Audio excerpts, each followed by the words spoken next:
Terkasih, di hari anak misioner yang ke-178 ini, Paus menyapa anak-anak, remaja, dan umat Katolik di seluruh dunia dengan mengingatkan bahwa kita semua anak-anak misioner hidup bagi Tuhan dan bagi sesama. Kita memang diciptakan tidak untuk diri kita sendiri saja, tetapi memang diciptakan untuk orang lain, untuk berbakti kepada Tuhan, untuk menjadi berkat bagi sesama, untuk menjaga alam semesta. Maka pengajaran-pengajaran gereja setiap kali berisi atau bertema bagaimana kita mempertajam, membuat kita menjadi semakin berani, membuat kita menjadi semakin kendel. Saya suwe, saya ngerti, saya peka, semakin tengen, semakin tajam dalam melihat apa yang bisa dilakukan untuk menjadi berkat bagi orang lain dan untuk memuji dan memuliakan nama Allah. Karena itulah maksud dasar penciptaan kita. Bagaimana cara kita memuji dan memuliakan Allah, atau bagaimana cara kita menjadi berkat? Dalam permenungan kita di hari anak misioner ini, Paus menggarisbawahi dua model orang yang mendengar sabda Tuhan atau orang yang mendengar kabar mengenai Tuhan. Dalam kitab suci, dalam Injil ini, ada dua model raja yang melihat atau mendengar kabar tentang Yesus. Yang pertama Herodes, dan yang kedua ketiga raja dari timur. Ketiga raja dari timur tidak banyak diceritakan di dalam Injil, tetapi dalam kisah-kisah tradisional dikisahkan bahwa mereka adalah raja-raja besar, berasal dari tempat yang jauh. Ada yang berasal dari Asia, berasal dari Afrika, berasal dari Persia. Mereka berasal dari kebudayaan yang sebetulnya dikatakan jauh lebih maju daripada kebudayaan orang Yerusalem atau orang Yahudi di masa itu. Buktinya apa? Buktinya mereka bisa mengikuti bintang, punya pemahaman mengenai ilmu perbintangan, astronomi, dan tidak kesasar. Tetapi mereka yang punya kebesaran seperti itu rela meninggalkan rumahnya, meninggalkan istananya, meninggalkan pengawal-pengawalnya, datang untuk menyembah yang disebut atau yang dinubuatkan sebagai raja yang jauh lebih besar daripada mereka. Sekalipun dalam kenampakan fisiknya, wujudnya adalah Yesus yang lahir di kandang. Dan mereka mempersembahkan apa yang mereka miliki untuk Yesus itu. Dan mereka mengakui, dan mereka mengatakan, pancen bener iki, sesuai dengan apa yang tertulis dalam kitab-kitab, dalam nubuat-nubuat, dan sesuai dengan apa yang mereka saksikan sendiri. Di sisi lain ada Herodes. Sebetulnya yo meng raja atas Yudea saja, ora gede-gede banget. Mungkin sakjane nek rada dramatis diceritake yo ora mudeng-mudeng banget, ning ya oh. Ketika raja ini datang, lalu Herodes mengatakan, ayo ngerti wong aku ki wong kene. Mosok ora ngerti. Tapi lalu memanggil ahli-ahlinya, apa sing jarene wong-wong ki apa? Lalu mendapat informasi, lalu menerima kabar, lalu kaget, kok iso? Nang wilayahku kok ana raja yang lain. Bagaimana bisa itu terjadi? Dalam Injil yang lain, dalam kitab yang lain, lalu Herodes marah. Terus bocah-bocah sing cilik-cilik do dipateni kabeh. Supaya jangan lagi ada raja di antara wilayahnya. Reaksi yang sedemikian rupa yang berbeda. Herodes yang kata Paus Fransiskus mengatakan, saya juga mau menyembah, neng jane mung etok-etok, hanya pura-pura saja. Karena tidak mau tersaingi oleh raja yang disebut oleh ketiga raja itu.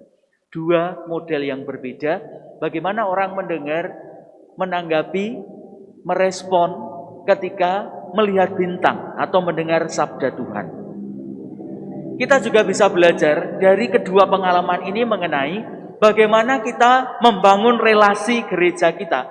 Bagaimana kita membangun kehidupan gereja kita dari cara kita mencermati, cara kita merespon, bereaksi, menanggapi kabar-kabar baik yang ada dari Tuhan. Maka sudah 178 tahun gereja membiasakan supaya kita memperhatikan bintang-bintang kecil itu. Yang kecil, anak-anak, remaja, itu dijadikan bintang. Dijaga, dipupuk, dipelihara, diasah, dirumat. Supaya apa? Supaya mereka yang nanti akan menjadi bintang-bintang. Sebetulnya lebih luas lagi ya orang yang bocah-bocah, tetapi yang lemah, yang miskin, yang tersingkir, yang belum paham, yang tidak tahu, itu dijadikan bintang. Supaya apa? Mulai ada bintang-bintang yang kecil-kecil dan padange ki rata. Pasamuan suci ki padange rata. Ora kok ming ana siji padiang jinglang blerengi meneh. Sehingga ketika orang melihat blereng itu. Tetapi bintang-bintang kecil yang ada bersama-sama dan itu menjadi sebuah terang bersama. Cilik-cilik tapi roto. Soe-suwe le padang urip bareng-bareng. Semuanya bertumbuh, semuanya berkembang. Lalu terang itu bisa dimiliki bersama-sama. Berkali-kali dan bertahun-tahun kita berusaha menjaga supaya apa? Anak-anak harus kita perhatikan. Hari ini nanti jam 10:30 kita KVK Jogja Barat akan merayakan Hari Anak Misioner secara sederhana di tahun ini. Tempat ini gereja kita, Gereja Gamping, akan menjadi tuan rumah dari penyelenggaraan Hari Anak Misioner untuk KVK Jogja Barat. Ya memang masih dalam kesederhanaan saja, di-streamingkan nanti anak-anak dan remaja bisa lagi mengikuti misa Hari Anak Misioner jam 10:30. Kemarin-kemarin bisa kita rayakan dengan sedikit lebih meriah, mengumpulkan anak banyak-banyak, mengadakan gelar budaya untuk anak-anak, mengadakan acara-acara untuk anak-anak. Sekarang sederhana saja, tetapi jangan kehilangan harapan. Anak-anak harus tetap dijadikan bintang. Yang kecil-kecil harus kita jadikan bintang. Maka kita bersyukur bahwa masih ada orang-orang yang memperhatikan bagaimana anak-anak itu bisa bertumbuh dan berkembang. Karena bisa jadi kita suka lupa pada hal yang kecil. Hari ini, minggu ini, di gereja kita mulai ada misdinar. Wingi-wingi ora lho. Krasa apa ora? Krasa. Terasa bahwa kok ora ana misdinar ya. Mungkin sebelum pandemi tidak terlalu terasa ana sing tugas ra ana sing tugas ki ya wis ngono kuwi wae. Kita rapati gatekke nek ora kejibahan tugas kuwi. Tetapi ketika tidak ada terus krasa. Terus piye sesuk nasibe gereja? Putra-putri altar selama ini menjadi tempat kaderisasi supaya anak-anak dan remaja itu mudeng. Nresnani pasamuan ki piye? Hidup di depan altar ini bagaimana? Itu juga menjadi tempat bertumbuhnya panggilan. Ada cerita lucu yang kami alami para prodiakon ini kemarin. Ketika mau Natal, terus ora ana misdinar, terus do bingung. Awake dhewe iki ora tau gandulke wiruk ngono kae, piye carane latihan? Kami do latihan karo guyang-guyu ning ya ngeguyu awake dhewe bareng. Karena apa? Karena wingi-wingi nek ana misdinar ki ya wis mung teko dingetke wae. Dan serasa ya wis pancen kudune. Tetapi ternyata hal yang sesederhana seperti itu nek ora dilatihke, ora dikulinake, jebul ora gampang. Ternyata tidak mudah. Dilatihke pun piye yo, jebul ndredeg yo, ngegong kuwi jebul ndredeg kaya-kaya wis mantep ngono kuwi jebul sing mireng ya sing nang ngarep kono dhewe. Ternyata ada sesuatu yang hilang ketika yang paling kecil itu tidak kita perhatikan. Di antara kita ada banyak hal yang kecil yang selama ini mungkin tidak kita perhatikan. Umpamane jajal, kadang-kadang dalam gojekan-gojekan itu muncul hal yang sederhana dan spontan seperti itu. Umpamane sesuk nek tim rumah tangga tidak dengan setia ngecek kondisi setiap seminggu sekali, 2 minggu sekali, kabare Covid awak dhewe iki piye? Kecamatan iki piye? Nek ora ana wong sing ngecek ngono kuwi, kira-kira awak dhewe isih aman apa ora ya? Kalau besok-besok tidak ada lagi tim keamanan, apa kita masih bisa dengan setia nggawa sanitizer dhewe, sadar menjaga jarak sendiri, ora ana sing nyediani banyu apa ya awake dhewe kelingan? Mlaku apa ora kira-kira? Atau kalau sampai saat ini kita sudah jalan misa 6 bulan kurang lebih, setiap kali ada pengampunan, wis ora apa-apa, Pak. Coba dikarohke meneh mbok menawa isih ana lingkungan sing urung daftarke wargane. Coba dikarohke meneh mbok menawa ana umat sing lali le daftarke. Jajal sesuk rasa digatekke. Wis dinengke wae. Daftar karepmu, ora daftar karepmu. Kira-kira do eling apa ora? Ingat apa tidak ya kira-kira? Mungkin awak dhewe ora krasa. Sekarang ini kita terbantu di rumah karena ada Komsos yang streaming. Sesuk nek cah-cah Komsos kuwi do lulus, lalu sapa sing arep ngenteni ora ngerti. Ternyata streaming itu tidak hanya sesederhana masang kamera di depan altar. Kudu ngiguhke. Kudu membuat bagaimana itu tetap ada sustainable followernya dan viewernya. Nek kuwi ora ana mbok menawa awake dhewe kelangan. Maka kita perlu memperhatikan hal yang kecil seperti itu. Kemarin sore misalnya wilayah mana ya? Balai Catur apa ya? Kalau tidak salah wilayahnya Pak Mali mencoba cah OMK dinai kaos, tukokke kaos sing apik itu, terus saiki kowe tak naik kaos ning tugas keamanan, ngecek suhu, mengingatkan orang yang masuk. Lalu ada air diisi lagi. Sehingga apa? Anak-anak itu lalu dibombong atine, dinai kaos. Ayo tugas sing apik.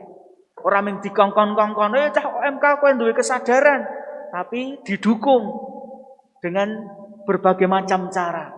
Piye carane? Mbok menawa pancen perlu diragati supaya kesadaran itu bertumbuh. Yang kecil itu menjadi percaya diri, yang kecil itu lama-lama makin berperan, yang kecil itu lama-lama makin berkiprah, lalu menjadi besar.